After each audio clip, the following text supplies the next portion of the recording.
보겠습니다. 히브리서 11장 8절부터 10절 말씀.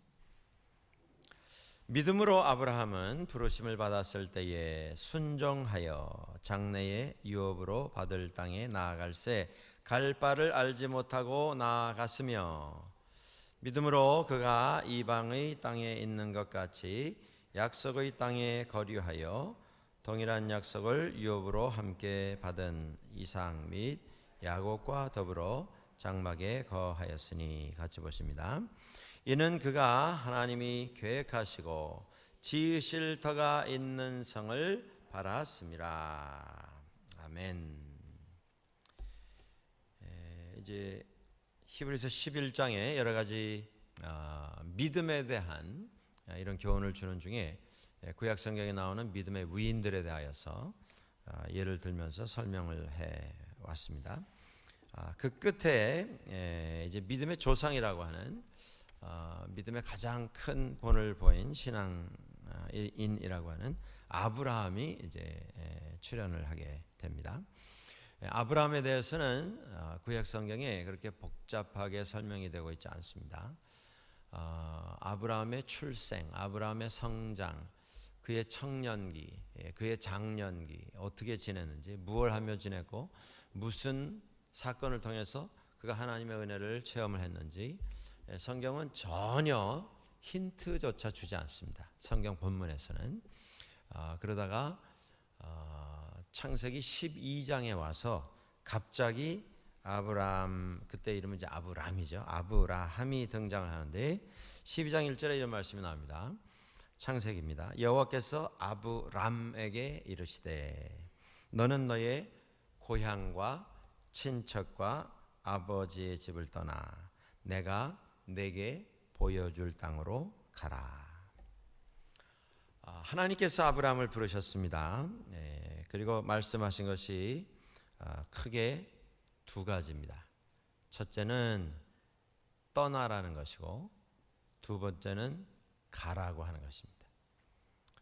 여기서 떠난다라고 하는 것에 여러분들 대단한 의미가 담겨져 있는 것을 함께 기억하시기 바랍니다.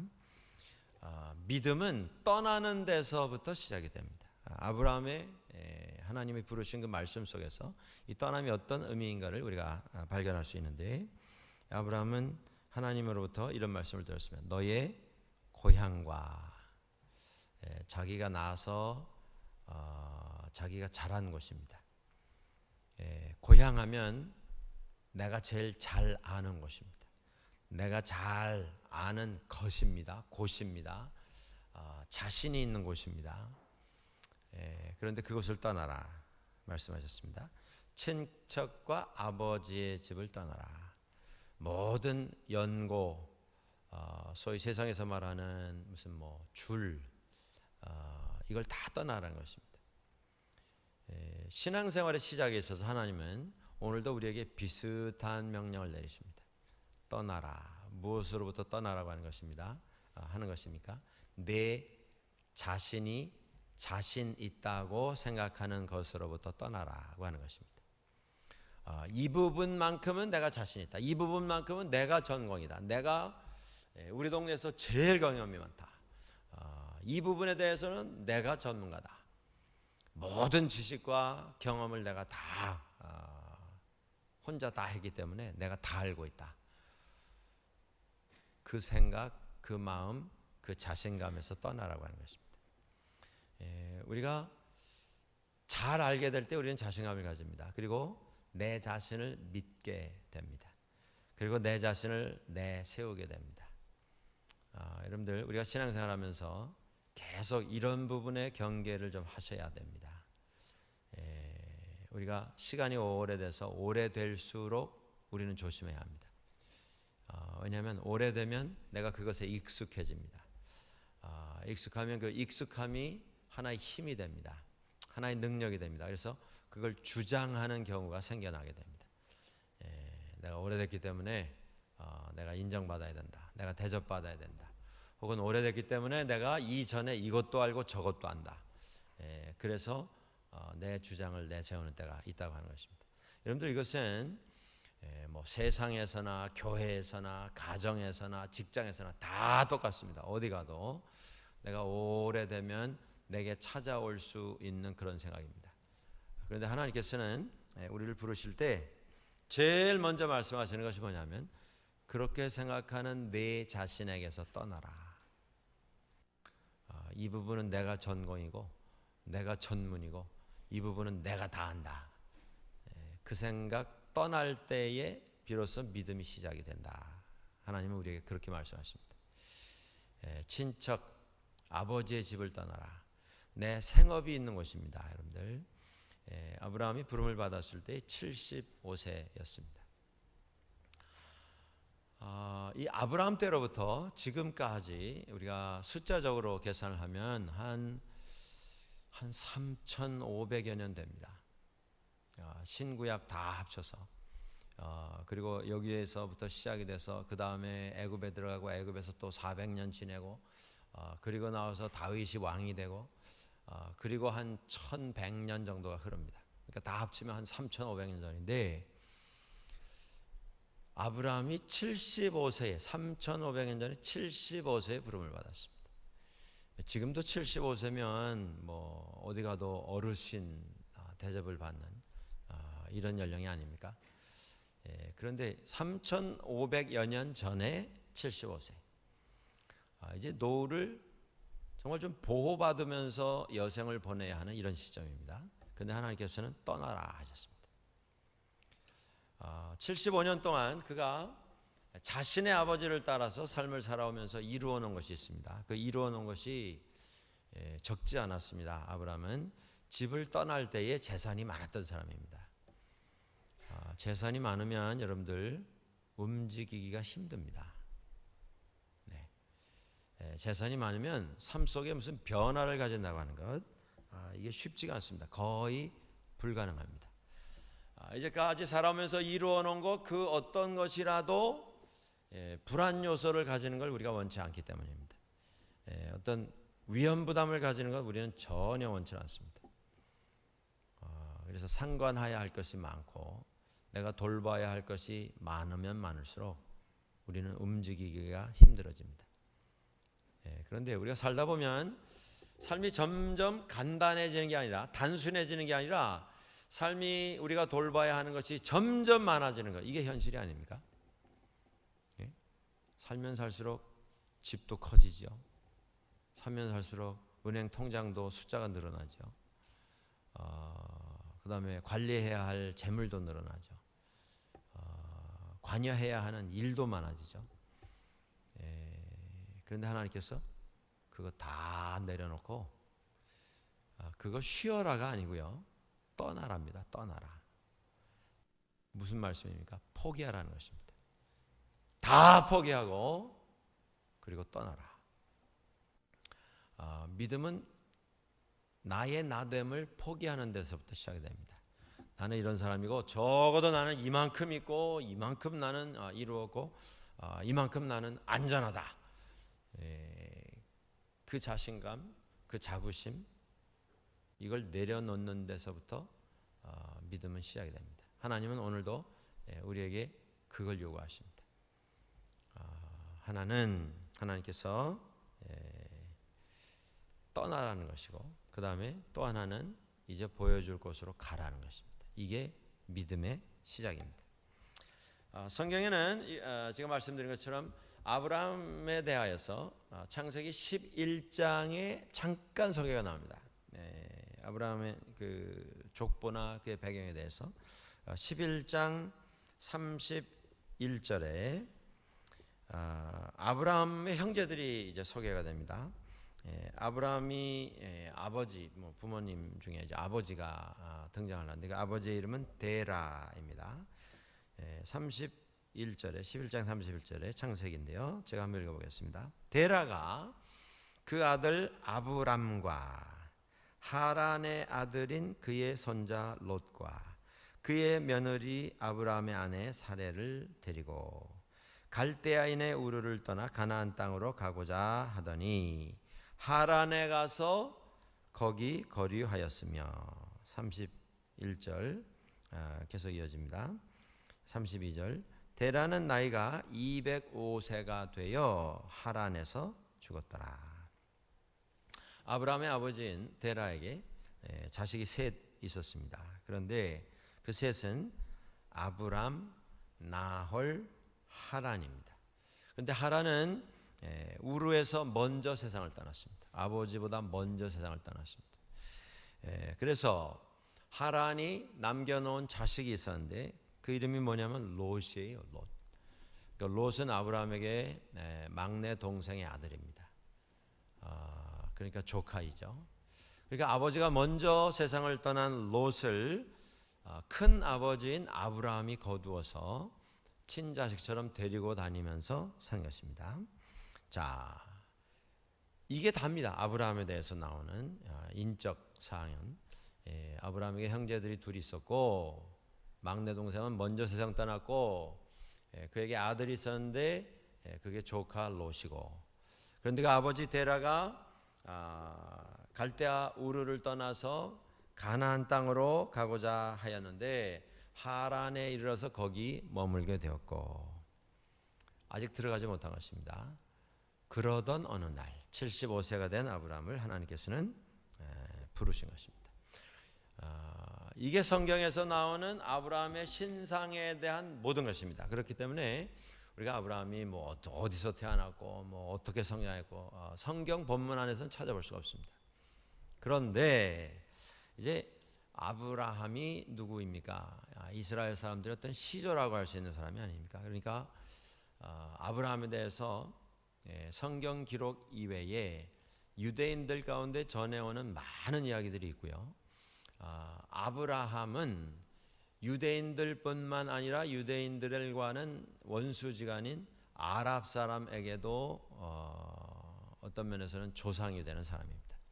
그래서 유대인들뿐 아니고 아랍 사람들도 이 아브라함에 대해서 여러 가지 전해오는 이런 이야기들을 가지고 있습니다. 물론 히브리서를 기록했던 히브리서 기자가 당시에 누구보다도 그 전해오는 아브라함에 대한 이야기에 대해서 들었고 익숙해 있었음이 틀림없습니다. 그 내용이 이제 이런 것들입니다. 아브라함이 태어났을 때에 하늘의 징조가 나타났고요. 그 징조를 본 그 당시의 임금이 그 땅의 임금이 그 아브라함이 태어난 그 징조를 보고 이거 심상치 않다. 이게 위인이 태어날 그런 징조인데 이 아기를 미리 없애는 것이 안전하겠다. 그래가지고 아브라함을 죽이려고 했다라고 하는 이야기가 전해 내려옵니다. 그래서 아브라함이 피난을 갑니다. 그리고 동굴에 숨어서 살게 됩니다. 거기서 오래 지나다가 나중에 청소년이 되어서 이제 동굴 밖으로 나오게 됩니다. 그 시점에 하나님의 계시가 아브라함에게 임했다. 이런 이야기가 유대인들 사이에 전해 내려옵니다. 그 이야기 가운데 이런 이야기가 있습니다. 아브라함이 동굴 밖에 나와서 아침에 찬란하게 떠오르는 태양을 봤습니다. 그 태양을 보면서 그가 황홀경에 빠졌습니다. 저 빛과 저 에너지와 저 광채와 찬란한 모습과 그것을 보면서 저 태양이야말로 세상을 지으신 창조주 하나님이심에 틀림없다. 뭐 세상 그 어느 것과도 비교할 수 없는 찬란한 모습을 본 것이죠. 그래서 그 해에 대해서 일어나서 경배를 하고 예배를 했다고 합니다. 그런데 밤이 되었습니다. 밤이 되면 해가 어떻게 됩니까? 해는 지죠. 밤이 되면. 그때 들려온 음성이 있었다고 그럽니다. 아니다. No. The sun cannot be God. 태양이 하나님이 될 수 없다. 왜냐하면 하나님은 밤이 된다고 해서 지어버리는 그런 분이 아니시기 때문이다. 하나님도 뭐 밤이 되면 들어가셔야 되고 낮이 되면 나오시고 밤이 되면 또 들어갈 수밖에 없는 그런 하나님이시면 그건 하나님이 아니신 것이죠. 그때 이제 아브라함이 깨달음을 가지게 되었다는 것입니다. 그리고 밤이 되었는데 깜깜 밤중이 되었는데 달이 떠오릅니다. 별이 뭐 수를 헤아릴 수 없이 많은 별들이 하늘을 메꾸게 되는데 달을 본 아브라함이 또 감동을 받은 것입니다. 저렇게 휘황찬란한 저 모습. 태양은 뭐 바라보기가 힘들었는데 달은 아무리 보아도 눈을 감지 않아도 되는 이런 모습이 아닙니까? 온유하고 따뜻하고. 그래서 또 감동을 받아서 그가 고백을 합니다. 저 달이야말로 세상의 창조주이신 하나님이심에 틀림이 없다. 그래서 또 일어나서 달에게도 또 절을 하고 예배를 합니다. 근데 아침이 되었어요. 아침이 되면 어떻게 됩니까? 여러분들 대낮에 달을 보신 적 있으세요? 있으세요? 없으세요? 대낮에도 달이 보입니까? 안 보입니까? 안 보셨어요? 하늘? 가끔 한번 좀 보세요. 예, 가끔 보입니다. 대낮에도 호연 게. 예. 근데 밤이 되면 이제 환하게 빛이 나죠. 여러분들 달이 환한 이유는 뭐예요? 달이 활활 타서 그렇습니까? 태양처럼? 달은 빛을 내는 별이 아닙니다. 달은 빛을 반사하는 것이죠. 우리가 지구가 태양 반대편에 있게 되면 태양은 안 보이지만 태양 빛을 받은 달이 반사가 돼서 환하게 보이는 것이지 달이 빛을 내는 건 아니죠. 근데 밤에 보니까 아브라함이 감동을 받아서 이 달이 하나님이다. 그리고 절을 하고 예배를 했는데 아침이 되니까 그 아름답고 그 푸근한 달이 사라져 버렸어요. 그때 아브라함이 또 깨달음을 가졌다고 합니다. 이 세상에는 달도 별도 해도 하나님이 될 수 없구나. 나는 저 별과 달과 해를 다스리시는 그분을 예배해야겠다. 그런 깨달음을 가졌다라고 하는 이야기가 유대인들 사이에 전해 내려옵니다. 자, 아랍 사람들이 가지고 있는 유대인이 아니고 아랍 사람들이 가지고 있는 아브라함에 대한 전해 내려오는 얘기 가운데 이런 얘기가 있습니다. 그의 아버지가 가지고 있었던 수많은 가축들, 키우는 가축떼를 아브라함이 보면서 그 어머니에게 이런 질문을 했다고 합니다. 어머니, 이 가축떼의 주인이 누구이십니까? 어머니가 너의 아버지 데라, 너의 아버지가 이 가축의 주인이다. 그랬더니 또 이렇게 묻더라는 겁니다. 그러면 내 아버지 데라의 주인은 누구십니까? 어머니가 그렇게 대답했다고 합니다. 내 아버지의 주인은 임금입니다. 왕이시다. 그때 이 임금 이름이 님라드라고 하는 임금이었는데 그 님라드 왕이 너희 아버지의 주인이다. 그랬더니 아브라함이 당연히 또 나오게 되는 질문을 또 했다고 합니다. 그러면 님라드 왕의 주인은 누구십니까? 그 왕이 그러지 않아도 아브라함 태어날 때 그 아브라함 좀 잡아 죽이려고 했던 왕이 아닙니까? 그러니까 어머니가 그런 건 묻지 말고 그런 건 발설하지 말아라. 그리고 조용히 시켰다는 말이 있습니다. 어릴 때부터 하나님에 대한 갈망을 가지고 하나님이 누구신가를 생각하고 묵상하며 하나님을 찾으려고 했던 아브라함의 모습이다. 이런 이야기입니다.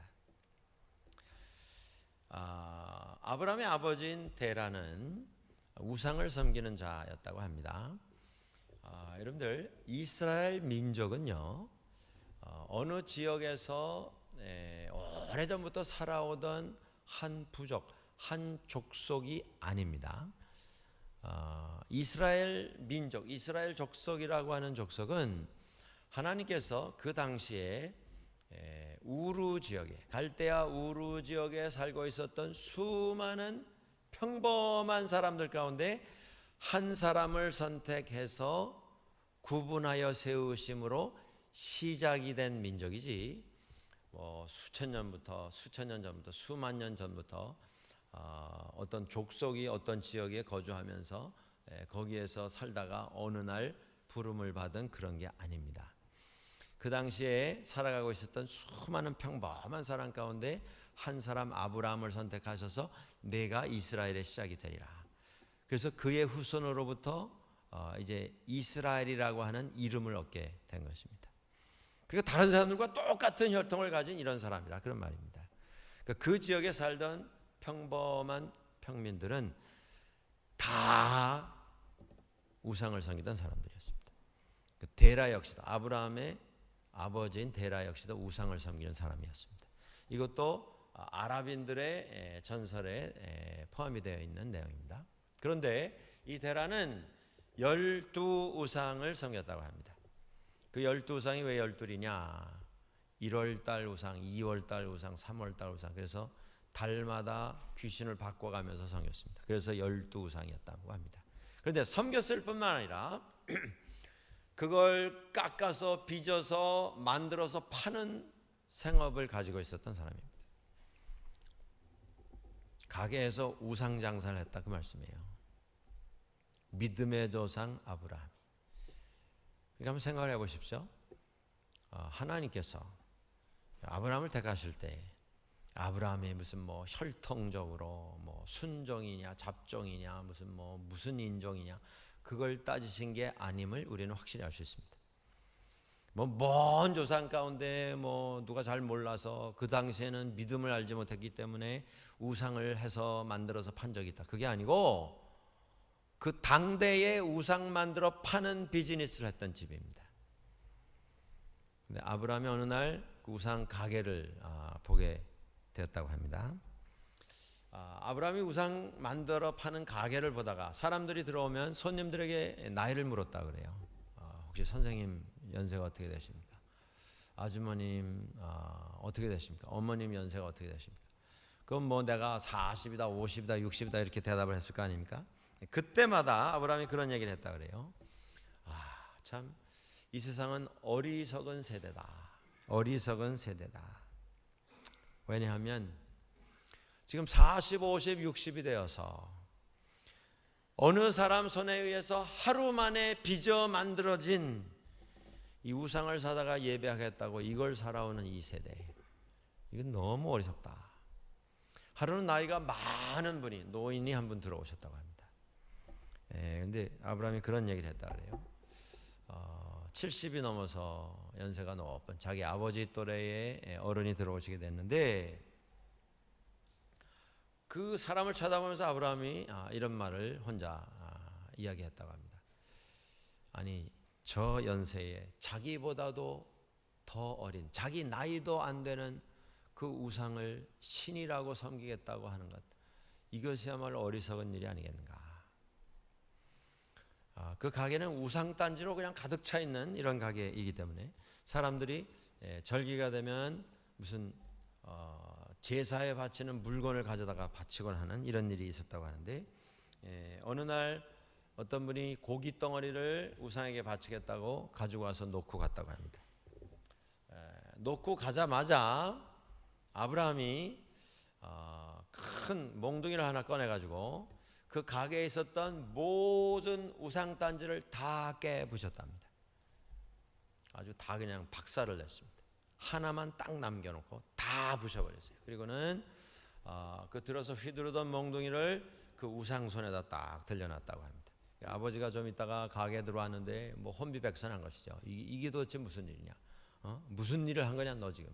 무슨 일이 일어난 거냐? 막 야단하니까 아브라함이 이렇게 대답했다 그래요. 이건 이제 전해오는 전설입니다.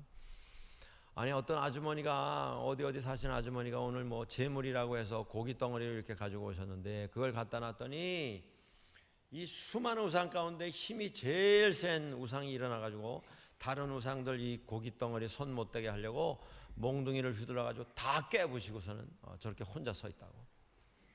그러니까 데라가 이제 노발대발한 것이죠. 그걸 말이라고 하냐 지금? 너 내 앞에서 지금 뭐 그걸 누가 믿으라고 그런 소리 하냐? 아니 이게 우리 집에서 다 만들어서 빚어서 갖다 놓은 건데 다 내가 깎고 내가 빚어서 만들어 놓은 건데 이것들이 무슨 싸움을 하고 무슨 몽둥이를 휘둘러서 남을 깨고 자시고 말도 안 되는 소리 하지 마라. 그때 아브라함이 이런 말을 했다 그래요. 아버님이 아버님 입술로 하신 그 말씀을 아버님의 귀가 좀 들을 수 있으면 좋겠습니다. 아버님이 지금 정답을 말씀하셨습니다. 이것들이 뭐라고? 내 손으로 빚어서 내가 색칠해서 내가 가져다 놓은 것, 이걸 사다가 모셔놓고 거기다 절을 하고 거기다 제물을 바치고 뭘 빌고 뭘 해달라고 하고 뭘 소망합니다. 서원을 하고 이것처럼 어리석은 게 어디 있습니까? 아브라함은 어릴 적부터 하나님에 대한 마음, 하나님에 대한 믿음을 추구했던 이런 청소년기를 가진 사람이었다. 이제 그런 설명을 하기 위해서 이런 말씀이 아마 전해 내려오는 것 같습니다. 자, 이런 심성을 가지고 자란 아브라함이 그가 성장했을 때 하나님께서 그를 부르셨을 때에 세상에 나가서 그가 그렇게 찾기를 소원했고 그가 발견하고 그가 경험했던 하나님을 전하려고 하는 준비가 누구보다도 잘 돼 있었던 사람인 것을 우리는 생각할 수가 있습니다. 이런 믿음에서 아브라함의 믿음의 여정이 시작이 된 것입니다. 아브라함은 믿음에 있어서 가장 좋은 본을 보여주는 인물 가운데 한 사람입니다. 믿음이라고 하는 말이 그에게서부터 묘사가 시작이 됩니다. 믿음이 그러면 아브라함이 가진 믿음의 조상이라고 하는 이름을 가질 정도의 그 믿음이 어떤 믿음이었는가? 여러분들, 아브라함에게서 우리가 배우게 되는 몇 가지 믿음의 모습이 있습니다. 첫째는 믿음은 모험을 우리들에게 요구합니다. 믿음은 모험을 감당하려고 하는 마음이 있어야만 우리가 소유할 수가 있게 됩니다. 자, 하나님께서 포기하라 말씀하셨죠? 포기하면 내가 이걸 주리라. 네? 하나 내려면 둘을 주리라, 둘을 내려면 넷을 주리라 이렇게 말씀하신 게 아니고 다 내려놓으라 말씀하셨어요. 몇 개월 주겠다고는 말씀 안 하셨습니다. 그리고는 또 거기서 뭐 좀 더 노력해서 다시 시작해라도 아니고요. 떠나라. 다 포기하고 다 내려놓고 떠나라. 이렇게 말씀하셨습니다. 이게 모험입니다. 믿음은 오늘도 똑같은 요구를 우리들에게 하고 있습니다. 하나님 앞에서 정말 결심하고 무엇인가 실행할 수 있는 이런 준비가 되어 있지 아니하면 우리는 아브라함을 부르시는 하나님의 부르심 앞에서 망설이게 될 것입니다. 머뭇머뭇하게 될 것입니다. 결단을 내릴 수 없게 될 것입니다.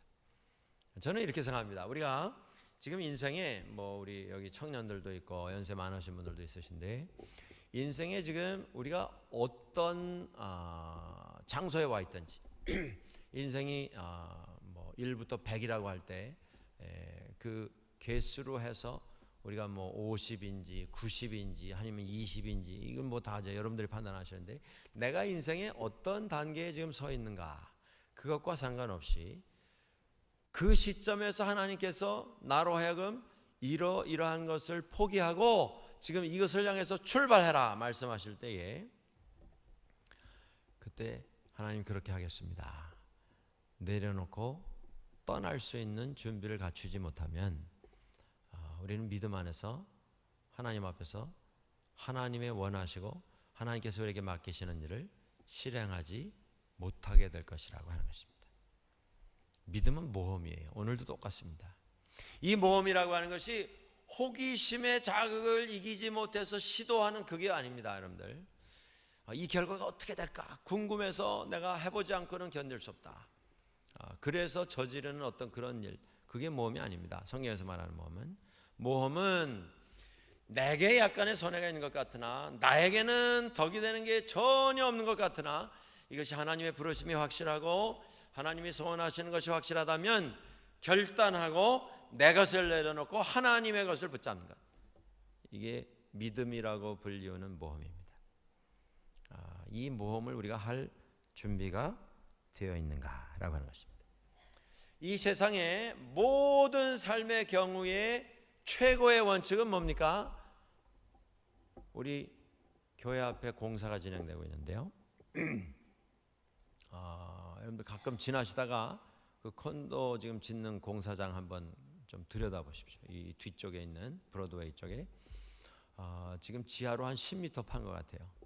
아마 한 3층, 4층 이상 내려갈 것 같습니다. 지하 파킹장.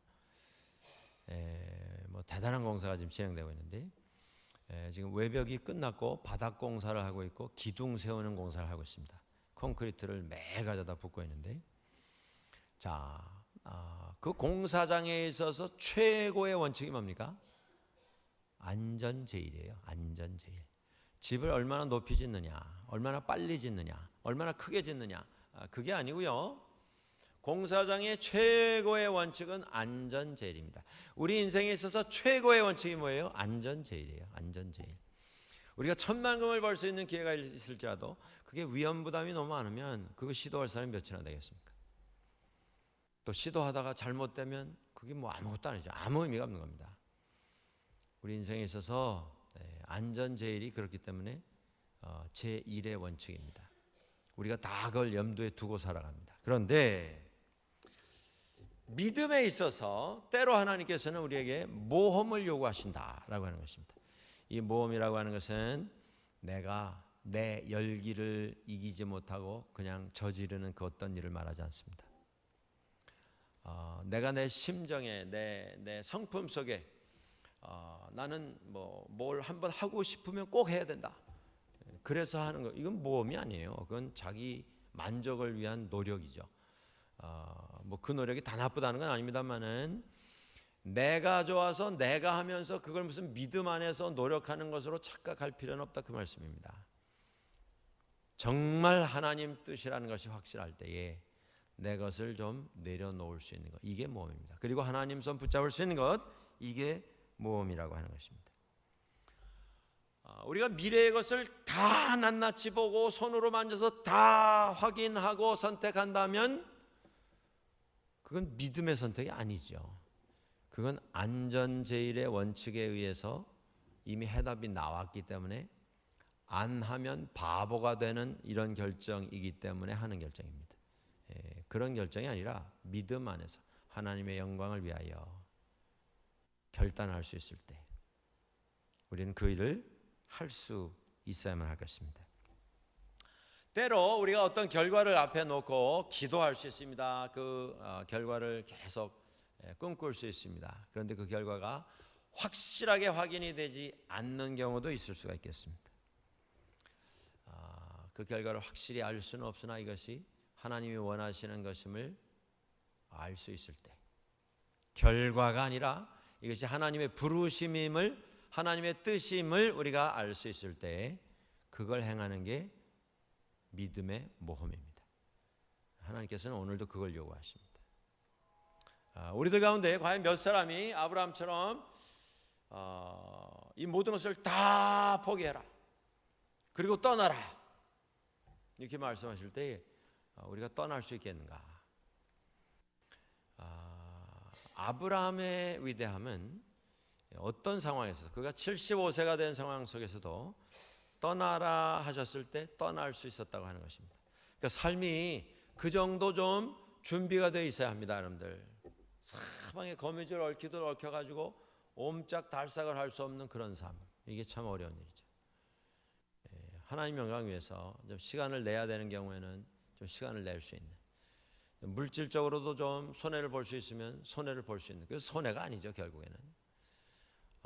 어떤 사람들 앞에서 내 체면이 조금 손해를 보는 일이 있더라도 그것이 하나님의 영광을 위한 일이면 그것을 감당할 수 있는 그 용기, 그게 믿음의 모험인 것입니다. 아브라함에게서 우리는 모험을 감당하는 믿음의 모습을 봅니다. 두 번째 아브라함에게서 배우는 믿음의 모습이 있습니다. 그것은 인내심입니다. 인내심. 아브라함이 75세에 부름받았죠. 그런데 아들을 몇 세에 주셨어요? 몇 세에 주셨습니까? 아브라함이 아들을 100세에 얻었어요. 100세에. 아브라함은 자기가 무슨 계획을 세워가지고 내가 노년을 이렇게 보링하게 지루하게 아무 의미 없이 그냥 숨만 쉬고 오래 사는 것만 꿈꾸는 이런 삶을 살 게 아니고, 내가 노년에 한번 멋있게 살아봐야 되겠다. 이제 뭐 마지막 몇 년이 남았는지 난 모르겠지만 뭔가 좀 획기적인 일을 한번 해야겠다. 그래서 떠난 게 아닙니다. 하나님께서 그를 부르셨어요. 하나님께서 그에게 도전을 던지셨어요. 그 도전 속에 내가 너로 큰 나라와 민족을 이루게 하리라. 내 자손이 강대한 나라가 되게 하리라. 내 자손이 바다의 모래처럼 하늘의 별처럼 많게 하리라. 내가 너에게 자손을 주리라. 약속을 하셨어요. 그리고 떠났습니다. 그런데 아무 소식이 없어요. 1년, 2년, 3년, 10년, 20년, 25년 만에 약속의 성취를 그는 경험하게 되었습니다. 자, 가나안 땅으로 가라 해서 갔습니다. 그런데 그 가나안 땅에 들어갔어요. 들어갔는데도 그 땅에서 그 땅에 무슨 나라를 세우고 그 땅에 뭐 왕이 되고 거기 뭐 왕국을 시작하는 이런 일을 한 게 아니라 그 땅에서도 나그네로 살았어요. 계속 장소를 옮기면서 여기서 6개월, 저기서 1년, 여기서 뭐 3년, 5년 이러면서 계속 옮기면서 살았습니다. 아브라함이 아마 때때로 그런 좀 자신 속에서 좀 고민을 했던 것 같습니다. 하나님이 나에게 약속을 하셨는데, 그래서 내가 떠나는데 과연 이 약속이 이루어질 것인가? 지금 나이는 한두 살 더 먹어가고 이제 100세가 내일 모레인데 23, 4년을 침묵하신 하나님께서 과연 내 평생에 하나님의 약속이 이루어지는 날을 허락을 해 주실 것인가? 그가 좀 많이 번민을 하고 고민을 했던 것 같습니다. 그런데 놀라운 것은 그는 고민은 했으나 포기는 하지 않았다라고 하는 것입니다. 그가 하나님의 뜻이 이런 게 아니겠는가? 자의적으로 해석을 해서 여종을 통해서 자식을 낳은 이런 시도도 그가 했던 사람입니다. 그래서 아들을 얻기도 했습니다. 그때마다 하나님께서 다시 부르시고 다시 깨우쳐 주셨을 때에 그는 이스라엘이 광야에서 40년을 방황했던 것처럼 여기저기를 떠돌아다니며 살았으나 믿음은 포기하지 않았습니다.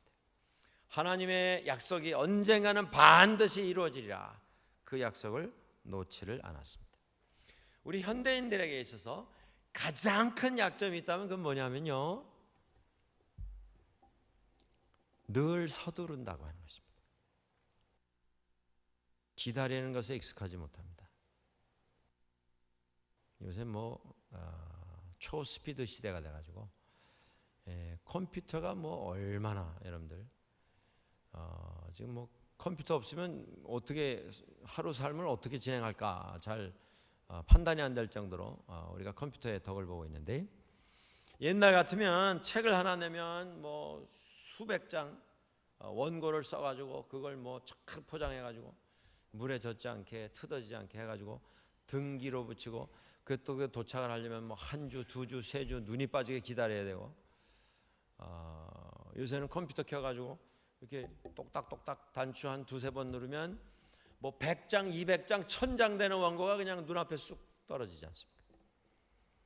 그런데 그 초스피드 시대에 살면서 우리가 점점 참을 수 없어 하는 부분이 있어요. 그게 뭐냐면, 자, 스위치 하나 딱 누르면 1000장짜리 책도 그냥 바로 내 컴퓨터로 바로 들어오죠. 근데 그걸 딱 눌렀는데 이게 들어올 때 분량이 많아서 한 3초, 4초 걸리면 이게 왜 안 되는 거야 이거? 그런 경험 없으세요, 여러분들? 눌렀는데 왜 안 돼? 이거 자꾸 눌러주시는 거. 탁탁탁탁탁. 나중에 보니까요, 10개, 20개 들어와 있어요. 하도 많이 눌러가지고. 우리가 점점 세상이 빨라지면서 아이러니컬하게도 우리는 점점 더 못 참는 사람이 되어가고 있어요. 빠르면 빠를수록 빠른 거에 익숙해져 가지고 옛날 같으면 한 달 걸려서 받아야 될 물건이, 제가 깜짝 놀란 게 있습니다. 제가 이 시계를 오늘 찾는데요, 이거 오다를 했어요. 이거 인터넷으로 18불짜리 놀라운 시계입니다. 여기 보니까요, 세계 각국 시간을 단추만 누르면 탁탁탁 넘어가요. 밴쿠버, 칼가리, 토론토, 한국 누르면 저기 두바이까지 나와요. 여기서 이 누르면 18불이에요. 근데 그러니까 안 살 수가 있어요? 그래서 얼른 눌렀거든요. 그랬더니요, 그 다음날 왔어요. 배달이 amazon.ca. 놀라워요. 얼마나 빠른지. 그 옛날 같으면 뭐 나가서 맷집에 가서 찾아보고 또 뭐 저 집은 뭐 19불 95달러인데 이 집은 뭐 19불 35 비교하고 말이죠. 뭐 이게 작년 모델인가 재작년 모델인가 다 체크하고 앉아가지고 그냥 딱 저 깜짝 놀랐어요. 뭐 익스프레스로 근데 뭐 첫 번 구입이기 때문에 거저 보내준대요. 예? 그리고 또 첫 번 구입이기 때문에 20불 보너스를 준대요. 18불짜리 사고 20불 받았다니까요, 제가. 그래서 제 막내 아들을 하나 사줬어요, 제가. 기분이 나, 너도 하나 사. 그건 공짜죠. 20불 그 카드가 저 선물 받은 게 있어가지고. 근데 그날 저녁에 오는데 그 다음날 오더라니까요, 이게 24시간 돌아가는 거예요, 그 회사가. 근데 이런 거에 버릇이 들면요, 아니 지난번에 하루 만에 오더니 왜 오늘은 이틀이 됐는데 소식이 없는가, 이렇게 된다니까요. 사람들이 점점 더 못 기다리는 사람이 돼갑니다.